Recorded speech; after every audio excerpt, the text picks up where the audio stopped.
Video से पहले channel को सब्सक्राइब ज़रूर करें, नोटिफिकेशंस के लिए बेल आइकन दबाएं और वीडियो के बाद लाइक, कमेंट और शेयर करना ना भूलें। हेलो, आपका स्वागत है सबका stock market today and tomorrow में। तो हर दिन की तरह आज भी हम जो रोज़ चर्चा करते हैं मार्केट के ट्रेंड की और आगे आने वाले दिनों में हमको किन स्टॉक्स में फोकस करना है उनकी। तो पहले शुरुआत करेंगे निफ्टी से। तो निफ्टी की अगर हम बात करें तो निफ्टी में आपने आज देखा होगा कि कल हमने जो डिस्कस किया था उसी के हिसाब से मार्केट में लगभग मूवमेंट हमको देखने मिला। जो मैंने कल टैगलाइन दी थी टग ऑफ वॉर की, आज सारे दिन हमको टग ऑफ वॉर देखने को मिला, लेकिन लास्ट के अंदर में जो जीत है वो बुल्स की हुई और बुल्स ने लास्ट में बियर्स को जो है बुरी तरीके से हरा दिया और हमको काफ़ी तेज़ी देखने को मिली लास्ट के मोमेंट्स में। तो जैसा कि आप देख सकते हैं कि आज जो निफ्टी का ओपन है वो हुआ था 8,890 के लेवल्स पे। उसने हाई बनाया आज 9,100 के लगभग का और लो जो है 8,875 का लो बनाया। तो आज उसने जो लो है अपना प्रीवियस डे का जो लो था या प्रीवियस डे की जो क्लोजिंग थी, प्रीवियस डे के लो को तो उसने नहीं तोड़ा, और लेकिन प्रीवियस डे की जो क्लोजिंग थी उसको 4 पॉइंट से तोड़ा, तो वो बहुत ही मामूली थी। तो प्रीवियस क्लोजिंग जो थी वो 8879 की है, इसको इसने रिस्पेक्ट दिया, और जो क्लोजिंग है वो उसने 9066 पे की और 2% तेज़ी के साथ बंद हुआ। और ओवरऑल मार्केट की हम बात करें तो ओवरऑल मार्केट में भी आज हमको तेज़ी देखने को मिली। तो आप देख सकते हैं कि जैसे Nifty, next 50, 100, 200, 500, mid cap, small cap, सब सेक्टर्स में हमको आज तेज़ी देखने को मिली। और जो ये तेज़ी है ये ओवरऑल हर जगह से आई है, ब्रॉडली इंडाइसेस है उनको देख के। अगर सेक्टोरल तेज़ी की हम बात करें तो सेक्टोरल तेज़ी जो है वो हर दिन की तरह आज लगभग हमको फिनेंशियल सर्विसेज, बैंकिंग, इन सब में देखने के लिए मिली। और बाकी जो इसके सेक्टर्स जो डेली परफॉर्म कर रहे थे वो सारे आज उन्होंने परफॉर्म किया, और साथ में बैंक्स की तेज़ी के साथ साथ इसमें तेज़ी बनी। हालांकि बहुत बार बीच में बैंक निफ्टी जो है वो एक लगाड़ की तरह बिहेव कर रहा था, उसने काफ़ी बार ड्रैग करने की कोशिश की बैंक निफ्टी को, लेकिन आखिरी 1-1.5 घंटे की जो तेज़ी बनी वो सिर्फ बैंक निफ्टी के कारण बनी और उसी के कारण मार्केट जो है वो ऊपर के लेवल पे सस्टेन कर सका। और लास्ट में हम देखें तो बैंक निफ्टी ने जो है वो 2% की तेज़ी के साथ क्लोजिंग दी है।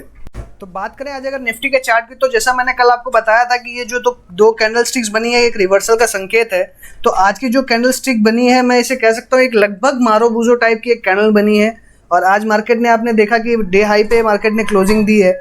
और आज का जो ये पैटर्न बना हुआ है अगर आप ये देखें तो ये एक बुलिश एनगल्फिंग टाइप का पैटर्न है जो कि और बुलिशनेस को संकेत दे रहा है। तो कल भी हम एक्सपेक्ट कर सकते हैं कि मार्केट जो है वो अपसाइड में रहने वाला है। हालांकि जो एक रेजिस्टेंस जोन है 9,100 का, जो मुझे रेजिस्टेंस जोन है वो बहुत माइनर सा लगता है। मुझे अब लगता है कि जो ये हमारा 9,200 का जो लेवल था ये एक बहुत बड़ा रेजिस्टेंस जोन इसके लिए रहेगा, क्योंकि वापस इसके ऊपर आना मतलब है इसी बॉक्स के अंदर में वापस आना।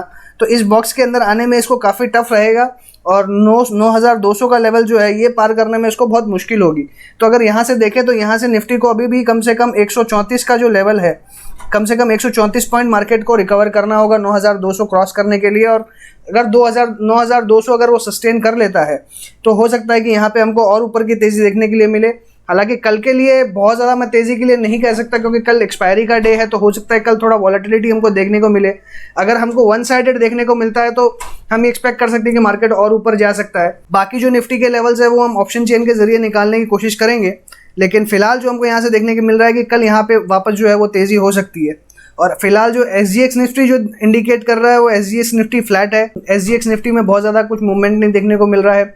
ओवरनाइट किस तरह से US मार्केट्स बिहेव करेंगे और कल एशियन मार्केट्स खुलते किस तरह से बिहेव करेंगे उन पे भी थोड़ा थोड़ा डिपेंडेंट हम रहेंगे।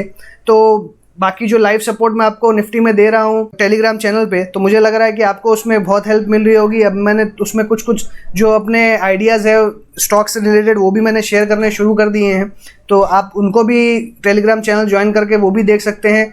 मैं उन पे टारगेट्स भी दे रहा हूँ, स्टॉप लॉस भी दे रहा हूँ, सभी तरीके से आपको स्टॉक्स और निफ्टी दोनों में हेल्प करने की कोशिश कर रहा हूँ। तो जिन्होंने सब्सक्राइब नहीं किया है वो उसको सब्सक्राइब कर सकते हैं। तो चलिए अब बात करते हैं हमारे फेवरेट टॉपिक की, जो कि है ओपन इंटरेस्ट का एनालिसिस। और आज अगर हम देखें तो हमारा जो निफ्टी का क्लोजिंग लेवल था वो 9066 का था, जो कि 9050 के आसपास आता है इस जगह पे। 9,100 के बीच में, इन दोनों के बीच में आता है। तो अगर इस जगह देखें 9,100 के नीचे हमको कंटिन्यूसली कॉल अनवाइंडिंग देखने के लिए मिल रही है, और अगर हम 8,700 के लेवल के नीचे की बात करें तो हमको यहाँ पुट अनवाइंडिंग देखने को मिल रही है। तो कॉल अनवाइंडिंग तो जाहिर सी बात है, मैंने आपको कल ही बताया था कि अगर मार्केट ऊपर की तरफ मूव करेगा तो ऊपर के लेवल्स की जो कॉल राइटिंग है वो अनवाइंड होनी शुरू हो जाएगी। और हम अगर देखें तो यहाँ पे मैसिव लेवल में हमको कॉल अनवाइंडिंग जो है वो देखने के लिए मिल रही है। नीचे में अगर पुट अनवाइंडिंग की बात करें कि पुट अनवाइंड क्यों हुई है, तो मैं ये कहना चाहूँगा कि पुट ऑलरेडी उनका काम हो चुका है। आज जब मार्केट ऊपर के लेवल हमको दिखा दिया है मार्केट ने, तो 8,700 के नीचे की जो पुट्स है उनकी वैल्यू जो है ऑलमोस्ट ज़ीरो हो चुकी है। तो जहाँ पे पुट राइटर्स को पैसा कमाना था वो नीचे के लेवल्स पे वो कमा चुके हैं, इसलिए उन्होंने अपनी जो पोजीशन है वो स्क्वायर ऑफ कर दी है। और ऊपर के लेवल्स पे अगर बात करें तो 8,800 पे, 8,900 पे और 9,000 पे हमको कंटिन्यूसली बहुत अच्छी जो है वो पुट राइटिंग देखने के लिए मिल रही है।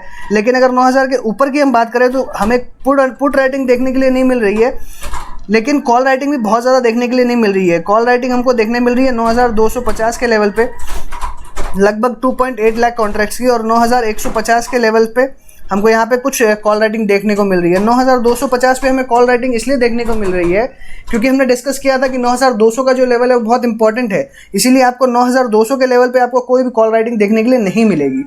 और अगर 9,500 के ऊपर की लेवल की बात करें तो यहाँ पे जो कॉल्स है यहाँ पे ऑलरेडी यहाँ पे अनवाइंडिंग हो चुकी है, क्योंकि यहाँ पे अब वो रिस्क लेना नहीं चाह रहे हैं। मार्केट अगर और ऊपर जाता है तो कॉल की रेट्स जो है वो और बढ़ जाएगी, तो यहाँ पे इस लेवल्स पे मेरे को लगता नहीं कि कोई रिस्क लेना चाहता है, इसीलिए यहाँ पे जो हमको कॉल अनवाइंडिंग देखने के लिए मिली है।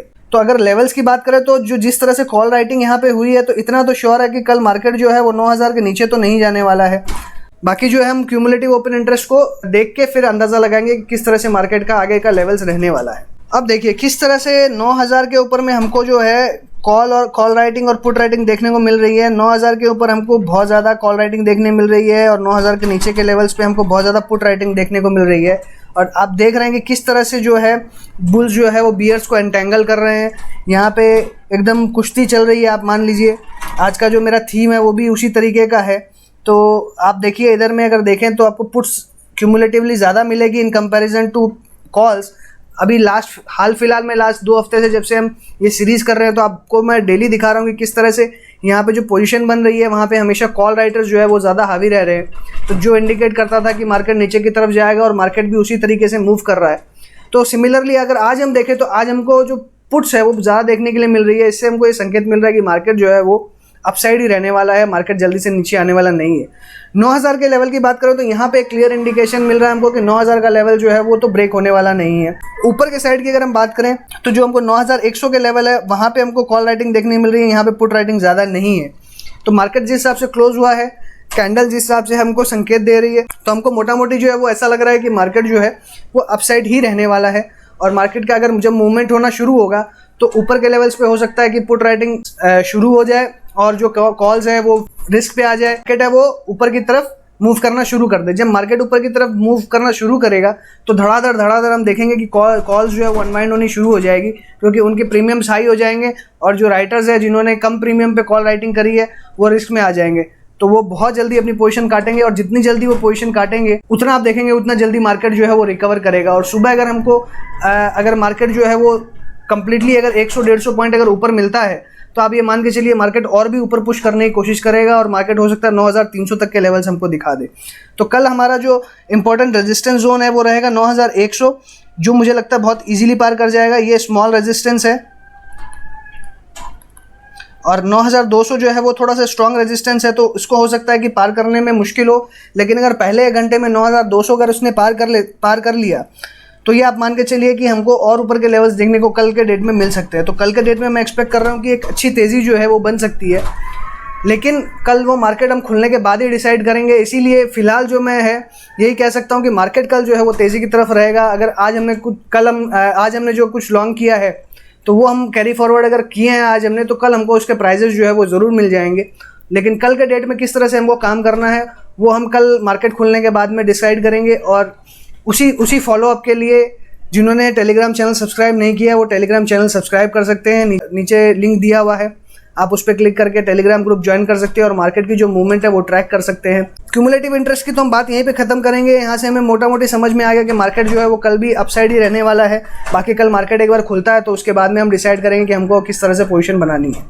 तो अगर FII DIIs की अगर हम बात करें तो आज यहाँ पे जो डेटा है वो थोड़ा सा शॉकिंग देखने को मिल रहा है। तो FIIs ने अगर हम देखें तो आज फिर से नेट सेलिंग करी है 1466 करोड़ रुपए की, 4,522 करोड़ की उन्होंने बाइंग करी है और 5,988 करोड़ की उन्होंने सेलिंग करी है। और DIIs की बात करें तो DIIs ने 4,855 करोड़ की बाइंग करी है और 2,481 करोड़ की सेलिंग करी है। नेट में 2,373 करोड़ की इन्होंने जो है बाइंग करी है। तो आज भी जो है इनने जितनी FIIs की जितनी सेलिंग थी वो DIIs ने एब्जॉर्ब कर ली है, इसीलिए हमको मार्केट ऊपर के साइड देखने को मिला। पूरे दिन हमको जो है वो टग ऑफ वॉर देखने के लिए मिला, या हम कहें तो ऊपर नीचे का लेवल्स हमको लग रहा था कि कहाँ जाएगा समझ में नहीं आ रहा था, बीच में फंसा हुआ था। तो मुझे लगता है कि वो इसी कारण से फंसा हुआ था कि जो एब्जॉर्प्शन है वो हर लेवल पे DIIs जो है FIIs की सेलिंग एब्जॉर्ब कर रहे थे, तो उसी के कारण जो है मार्केट एक रेंज में बना हुआ था। लेकिन लास्ट में जो DIIs हैं उन्होंने अच्छी खरीदारी करी है और इसीलिए मार्केट को वो ऊपर लेकर चले गए। लेकिन एक जो चीज़ है वो FIIs अगर अभी भी सेल कर रहे हैं या कंटिन्यूस सेल कर रहे हैं, उसके बहुत सारे कारण हो सकते हैं, तो वो हमको समझने होंगे। लेकिन फ़िलहाल जो है वो मैं ये कह सकता हूँ कि अगर वो कंटिन्यूस सेल कर रहे हैं तो हम बहुत ज़्यादा तेज़ी जो एक्सपेक्ट कर रहे हैं हो सकता है वो ना भी आए, क्योंकि FIIs के सपोर्ट के बिना वो तेज़ी ऊपर सस्टेन नहीं करेगी, क्योंकि FIIs are the biggest buyers. अगर DIIs हम बात करें, DIIs कितने दिन तक खरीदते रहेंगे? जब तक FIIs का पैसा नहीं आएगा तो मार्केट ऊपर के लेवल्स पे सस्टेन नहीं कर पाएगा। इसीलिए हमको ये भी ज़रूरी है कि ये देखना है कि FIIs बाइंग कर रहे हैं कि नहीं कर रहे हैं वापस। अगर कल FIIs बाइंग करते हैं और मार्केट ऊपर की तरफ जाता है तो हम ये कह सकते हैं कि जो तेज़ी बन रही है वो हो सकता है कि कंटिन्यू रहे 2-4 दिन के लिए और हमको और ऊपर के लेवल्स 9500-600 के लेवल्स भी देखने के लिए मिले। लेकिन ये तभी पॉसिबल होगा जब FIIs भी खरीदेंगे। लेकिन अगर FIIs बेचेंगे तो हो सकता है कि हमको ये तेज़ी देखने के लिए ना मिले। अगर FIIs के फ्यूचर ऑप्शन के डेटा की बात करें तो आप देख सकते हैं इंडेक्स फ्यूचर्स ने 9,407 करोड़ की उन्होंने बाइंग करी है और 7,000 करोड़ की इन्होंने सेलिंग करी है। तो यहाँ पे नेट आज वो 2,400 करोड़ के बायर हैं। इंडेक्स ऑप्शन की बात करें तो लगभग इन्होंने पोजीशन जो है वो सेम बनाई है, लेकिन यहाँ पे भी हम अगर देखें तो 720 करोड़ की इनकी नेट बाइंग है। स्टॉक फ्यूचर्स की बात करें तो 16,000 की इन्होंने बाइंग करी है और 14,284 करोड़ की सेलिंग करी है। तो 1,800 करोड़ की इन्होंने फिर से बाइंग करी है। स्टॉक ऑप्शंस की बात करें तो 3,878 करोड़ की इन्होंने बाइंग करी है और 3,831 करोड़ की इन्होंने सेलिंग करी है। तो लगभग नेट में 55 करोड़ की यहाँ पे भी इन्होंने बाइंग करी है। तो ये डेटा देख के हमको ऐसा लग रहा है कि आज जो है मार्केट में जो इन्होंने शॉर्ट्स बना के रखा था FIIs ने, आज उन्होंने अपने सारे शॉर्ट्स कवर किए हैं और शॉर्ट्स कवर करने के कारण इनकी बाइंग जो है वो हमको देखने के लिए मिल रही है यहाँ पे। तो हम ये कह सकते हैं अगर उन्होंने शॉर्ट्स कवर कर लिए हैं तो हो सकता है कि ऊपर के लेवल्स पे वो वापस शॉर्ट बनाएं। तो ये आने वाले दिनों में अब हमको फिर से ये डेटा को एनालाइज करना पड़ेगा कि उनकी पोजीशन जो है वो किस तरफ ज़्यादा इंक्लाइंड है। तो चलिए पहले बात करते हैं अब कुछ नए स्टॉक्स की। कल के जो हमने स्टॉक्स डिस्कस किए थे वो हम उसके फीडबैक बाद में लेंगे या उसके जो रिव्यूज़ है वो बाद में लेंगे। पहले कुछ नए स्टॉक्स के बारे में डिस्कस कर लेते हैं। तो पहला जो स्टॉक मैं डिस्कस करने वाला हूँ वो है सिप्ला, एक फार्मा कंपनी। तो इसमें अगर हम देखें तो इसमें काफ़ी कंसोलिडेशन के बाद हमको इसमें एक ब्रेकआउट के जो आसार है वो नज़र आ रहे हैं। कल अगर ये फॉलोअप करता है, इसने काफ़ी यहाँ पे बुलिश कैंडल स्टिक बनाई है और 2-3 दिन से हमको इसमें मोमेंटम थोड़ा देखने के लिए मिल रहा है। तो कल की डेट की अगर बात करें तो कल अगर इसमें हमको मोमेंटम जो है वो देखने के लिए अगर मिलता है और इसमें 620 की इसके आज की क्लोजिंग है, अगर ये 620-21 के ऊपर खुलता है तो हो सकता है कि हमको इसमें एक ब्रेकआउट देखने को मिले। और इसमें आज मैंने जो चैनल में डिस्कस किया था, मेरा पहला टारगेट था 625 का, जो लगभग आज का हाई था वो 624 रुपये 35 पैसे था और इसकी जो आज क्लोजिंग है वो 620 रुपये 65 पैसे है। तो कल का मेरा जो इसमें टारगेट रहेगा वो ये है, अगर अपसाइड की बात करें तो ऊपर में मेरा पहला टारगेट 625 है, तो 625 तो मेरा ऑलमोस्ट अचीव हो ही गया है। तो मैं अगर इसके ऊपर की बात करूं तो पहला टारगेट हमको 630 का मिलेगा, उसके ऊपर में 650 का। और अगर नीचे की बात करूं तो इसमें नीचे का लेवल्स मुझे ज़्यादा दिखाई नहीं देते, तो हम इसमें एक स्टॉप लॉस जो है वो 610 का लगा के चलेंगे, या 600। आज का मेरा स्टॉप लॉस 609 का था, तो मैं प्रिसाइजली कहूँगा कि आज का स्टॉप लॉस जो है वही हम 609 का स्टॉप लॉस जो है वो लेके चलेंगे और इसमें ऊपर के लेवल्स की हम बात करेंगे। अभी फ़िलहाल इसमें मुझे नीचे के लेवल ज़्यादा दिखते नहीं, क्योंकि एक रेंज में कंसोलिडेट कर रहा है। तो इसकी जो सेलिंग पॉइंट है वो मुझे लगता है कि 575 के बाद में आएगी। तो अभी फ़िलहाल हम इसे शॉर्ट करके नहीं चलेंगे, इसमें तेज़ी अगर हमें बनानी है तो तेज़ी बना के चलेंगे। कल के डेट में अगर ये ऊपर खुलता है तो पहला टारगेट 630, दूसरा 650 और इसमें स्टॉप लॉस जो रहेगा वो 609 का रहेगा। दूसरे स्टॉक की अगर बात करूं तो वो है ग्रासिम का। तो इसमें हमको काफ़ी एक लॉन्ग टाइम से हमको एक कंसोलिडेशन देखने को मिल रहा है। तो यहाँ पे लगभग एक ब्रेकआउट की स्थिति हमको यहाँ देखने के लिए मिल रही है और 536 का जो आज इसका क्लोजिंग प्राइस है, अगर कल इसके ऊपर जाता है और 560 के बाद में हमको यहाँ पे एक प्रॉपर तेज़ी देखने को मिलेगी, तो ऊपर में हमको 600 तक के टारगेट्स इसमें देखने को मिल सकते हैं। तो मुझे ऐसा लगता है कि ग्रासिम में जो है वो हमें थोड़ी सी तेज़ी का मूड बनाना चाहिए। और अगर कल मार्केट ऊपर की तरफ खुलता है, इसकी ओपनिंग 540 के आसपास होती है और ये हमें 10 बजे के आसपास देखना है कि इसकी जो प्राइस मूवमेंट है वो अपसाइड में रहे और 540 के ऊपर रहे, तो डेफिनेटली मुझे लगता है कि इसमें हमको शॉर्ट टर्म में पहला टारगेट 560 रुपये का देखने को मिलेगा और नियर टर्म में हमको 600 रुपये तक के टारगेट इसमें देखने को मिल सकते हैं। अगला स्टॉक है ऑटो सेक्टर का टाटा मोटर्स। तो ये बहुत लोगों का बाइंग इंटरेस्ट है। तो अगर मैं अभी कहूँ तो ये भी अभी एक कंसोलिडेशन फेज़ में चल रहा है, बट यहाँ पे इसने एक अच्छा सपोर्ट बनाया है लगभग 80 रुपये के आसपास, और ये लगभग 80 रुपये से वापस बाउंस बैक करता है और आज की इसकी क्लोजिंग प्राइस है 83.45।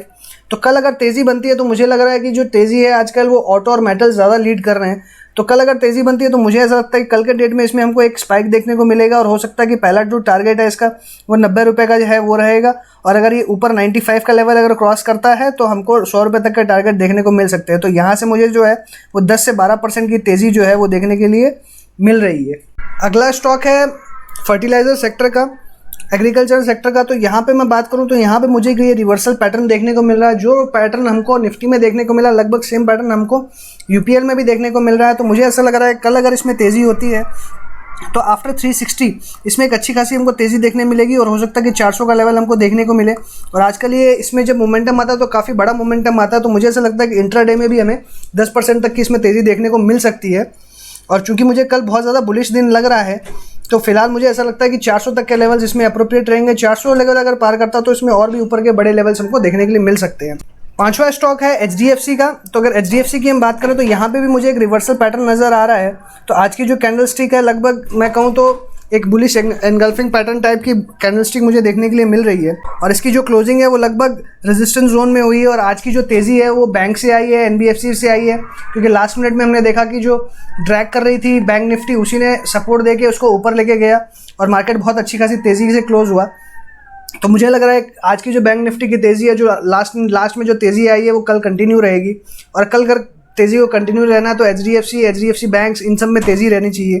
तो एचडीएफसी का मुझे ऐसा लगता है कि कल अगर ये अपसाइड मूव करता है तो अपसाइड का जो टारगेट है मुझे ऐसा लग रहा है 627 पे इसकी क्लोजिंग है आज की, और ऊपर में जो टारगेट है वो पहला 1700 का रहेगा और उसके ऊपर अगर क्लोज करता है तो इसका 1700 पहला एक बहुत बड़ा रेजिस्टेंस जोन है, आप देख सकते हैं। 1700 के ऊपर निकलता है तो इमीडिएटली मुझे लगता है 1750 और 1800 उसके ऊपर का टारगेट हमको देखने के लिए मिल सकता है। तो अगर हम जो पहले डिस्कस किया था हमने उन स्टॉक्स के बारे में बात करें तो उसमें से एक है टाटा स्टील। तो टाटा स्टील में मैंने आपको कहा था कि 280 के पार ये निकलेगा तब हम इसमें खरीदारी करेंगे। तो आज की इसकी जो क्लोजिंग है वो 283 के आसपास आप देख पा रहे हैं, तो हमें ये 280 के ऊपर मिल रही है। तो कल के डेट में अगर ये पॉजिटिव ओपन होता है तो हमको इसमें तेज़ी करनी है और हमें ऊपर के टारगेट जो है इमीडिएटली 290 के और उसके ऊपर 300 के। अगर ये 300 के पार निकलता है तो 300 में एक ये बहुत बड़ा ब्रेकआउट इसको यहाँ से देगा, क्योंकि ऊपर में कोई रेजिस्टेंस नहीं तो इमीडिएटली हमको 320 तक के टारगेट भी देखने के लिए मिल सकते हैं इसमें। तो इसमें जो स्टॉप लॉस रहेगा वो लगभग अगर हम ज़्यादा इसमें उम्मीद कर रहे हैं तेज़ी की तो 270 का में हमारा इसमें कम तेज़ी की उम्मीद कर रहे हैं या बहुत शॉर्ट ट्रेड ले रहे हैं तो 275 के स्टॉप लॉस के साथ हम इसमें काम कर सकते हैं। एक बैंकिंग सेक्टर का स्टॉक। तो अगर यहाँ पे हम देखें तो यहाँ पे एक हमको ऐसा लग रहा है कि एक रिवर्सल पैटर्न काइंड ऑफ बन रहा है और सिंस जो तेज़ी है वो बैंक निफ्टी से आ रही है, बैंक निफ्टी में जो है मेजरली एचडीएफसी, आईसीआईसीआई बैंक इनका जो प्रोमिनेंस है वो बहुत ज़्यादा है और आज भी इसमें हमको 2% की तेज़ी देखने को मिली। और ये जो 300 का लेवल है इसने 3 बार अटैम्प्ट किया पर ये तीनों बार जो है वो 300 का लेवल नहीं तोड़ा इसने, और जो क्लोजिंग है वो लगभग 300 के ऊपर या 300 के आसपास इसने दी है। तो आज जो हमको ऐसा लग रहा है कि आज इसने तीसरे दिन कंटिन्यूसली अटेम्प्ट किया पर ये 300 के नीचे नहीं जा पाया, तो मुझे ऐसा लग रहा है कि अब यहाँ से रिवर्सल हमको मिलेगा और पहला जो टारगेट है वो इमीडिएटली 325 का वो हमको देखने के लिए मिल सकता है। तो पहला टारगेट हमारा 315 रहेगा और दूसरा टारगेट जो है वो 325 रहेगा। और अगर उससे भी ज़्यादा तेज़ी होती है तो मुझे लगता है कि 330 के ऊपर तो ये अभी इमीडिएटली नहीं निकलेगा। अगर इसके ऊपर निकलता तो और ज़्यादा तेज़ी की हम उम्मीद कर सकते हैं, पर मेरा पहला जो टारगेट है वो 315, दूसरा 325, तीसरा जो है वो 330 का, और इसमें स्टॉप लॉस जो है वो मैं कहूँगा 299 या 300 का रहेगा मेरा। हमने इंडसइंड बैंक के बारे में बात किया तो इंडसइंड बैंक में हम 400 के बाद में हम कंटिन्यूसली इसमें शॉर्ट हैं। हो सकता है कि कल के डेट में हमको यहाँ से एक रिवर्सल देखने को मिले, क्योंकि यहाँ पे एक जो कैंडलस्टिक हमको देखने को मिल रही है यहाँ पे ऐसा लग रहा है कि जो शॉर्ट का मोमेंटम है ये कहीं ना कहीं ये लूज़ करता जा रहा है और कंटिन्यूसली लास्ट 5 दिन से हम देखें तो इसमें शॉर्ट की पोजीशन ज़्यादा हमको देखने के लिए मिली है और ये लगभग मैं कहूँ तो 480 के लेवल से या 460 के लेवल से कंटिन्यूसली ब्रेक कर रहा है और 100 पॉइंट की इसने गिरावट दिखाई है। तो मुझे ऐसा लगता है कि कल के डेट में इसमें एक रिवर्सल हमको देखने को मिल सकता है। अगर इसमें रिवर्सल होता है तो इमीडिएटली ऊपर के टारगेट जो है वो हमारे 400 का रहेगा, क्योंकि एक स्ट्रॉन्ग पहले सपोर्ट जोन था जो अब रेजिस्टेंस जोन हो गया है। अगर 400 के ऊपर निकलता है तो ये 420 तक के हमको टारगेट इसमें देखने को मिल सकते हैं। लेकिन अगर हम इसमें नीचे की बात करें तो मुझे ऐसा लगता है कि अगर इसमें नीचे के टारगेट्स हमको, पहला जो इमीडिएट टारगेट है वो 300 तक का है। अगर इसमें स्टॉप लॉस लगा के हम तेज़ी की पोजीशन बनाते हैं तो मुझे ऐसा लगता है कि इसमें 350 रुपये का स्टॉप लॉस लगा के हमको तेज़ी की पोजीशन बनानी चाहिए। अब एक स्टॉक है इंडिगो का। इंडिगो हमने कई बार डिस्कस किया है और यहाँ पे हम अगर देखें तो इसने जो लेवल है 900 का लेवल है, ये 900 के लेवल के नीचे क्लोज नहीं दे पा रहा है। और सिंस ये 900 के लेवल के नीचे क्लोज नहीं हो रहा है तो बार बार जो है इसके अंदर में एक रिवर्सल काइंड ऑफ पैटर्न बन रहा है। और अगर यहाँ पे हम बात करें तो यहाँ पे मुझे ऐसा लग रहा है कि एक reversal kind of pattern formation हो रहा है।